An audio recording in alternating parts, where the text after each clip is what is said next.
Hey there, Chris with Patch. I'm here with two of the three Washington County Commissioners. How are we doing today, gentlemen? Good morning. Good morning. All right, so we just got done with this week's meeting of the Board of Commissioners. Yes. Anything important, anything noteworthy for the people? Today, Chris, was a pretty light day. Yeah. In terms of what we usually see. In terms of our bills this week, they were in line with what's pretty typical. Sure. As I explained to the crowd this morning, we expect to see somewhere between 400, 500,000, 600,000 in bills on a weekly basis. This week's bills were 400 plus, so they were in line with what we typically see. Okay. All right, and I see here we had a resolution to fund probation around the county. Is that right? Yes, the state probation department, the adult probation authority, is getting out of the local business. Right. So they've provided. So for most people who don't know about this, did this just happen? Was this? The state's been urging this for several years. Okay. I've been in office now for about 2.5 years, Chris, and this is one of the first things that I dealt with when I came in. All right. At that time, we decided to stay with the state's program. So the people that are in place now in the probation department, they're funded by the state. All right. What we created a fund for today are grant funds coming from the state so that we can hire our own local parole people. The advantage that gives us, Commissioner Booth explained well to the crowd. Why don't you go ahead and explain that again? So what that does is this will be under the judge's direction. Mm-hmm. So you will have, I'm told, up to 3 probation officers that are going to be local, and then we'll have alternating shifts. So you just won't have an 8 to 5 presence. Okay. You're going to have a 7-day-a-week presence, is what we would Oh, call. okay. So it's better. So if someone needs checked in on, Yeah. let's say, just to give an example, the push right now is for more personal recognizance bonds. Right. So in other words, there wouldn't have to be any money exchanged. Cash bail system. Correct. So that gives everybody the same opportunity, regardless of where you are financially, Okay. to being out of jail.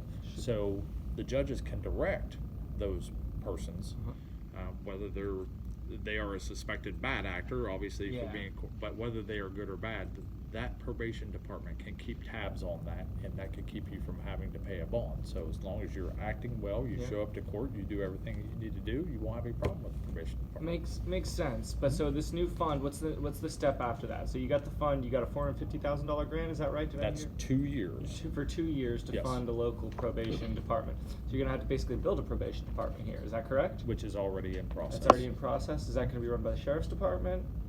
It'll be under the courts. It'll be under the courts. Yeah, not Okay. the sheriff's department. Okay. All right. And I guess we'll be seeing more business in this vein as the weeks roll on. Probably safe to say.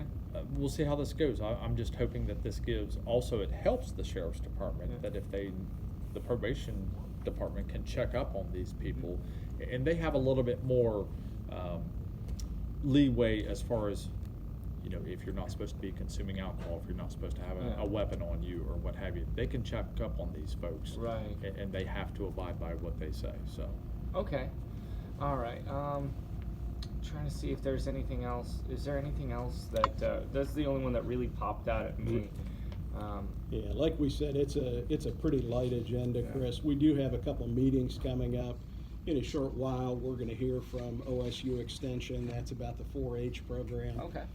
We've got a regular monthly update from the Humane Society, and then we've got a meeting today with a representative of the state auditor. So they'll come in and just visit with us a little bit. I gotcha. Okay.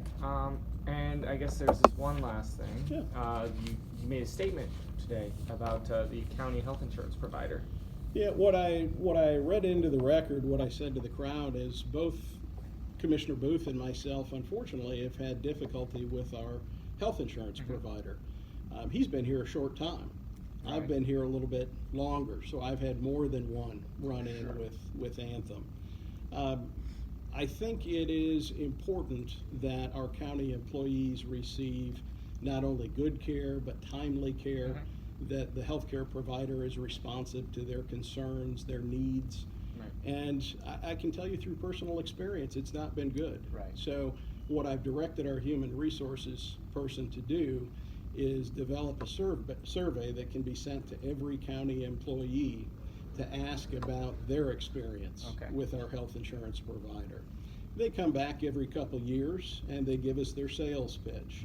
And when they come in next time, I want to have those stories, have Right. those anecdotes. I want to be able to speak intelligently about what our experience has been. So let's say the experience has been more typical with your experience, right? Sure. What if any action do you think you're going to take? In the short term, we're under contract. Right. We've got another couple years with our current provider. Mhm. So other than making them aware of our concerns, then I don't think we're going to change providers in the short term. Right. We're obligated. Right. But outside of that, Outside of that, we collect the data from county employees. We see whether or not our experience has been an anomaly or whether it's representative of the sort of experience that county employees can expect Right. from Anthem. okay. All right. Fair enough. Well, thank you so much, gentlemen. Appreciate it. Thank Have a you, good day. Chris. You mind?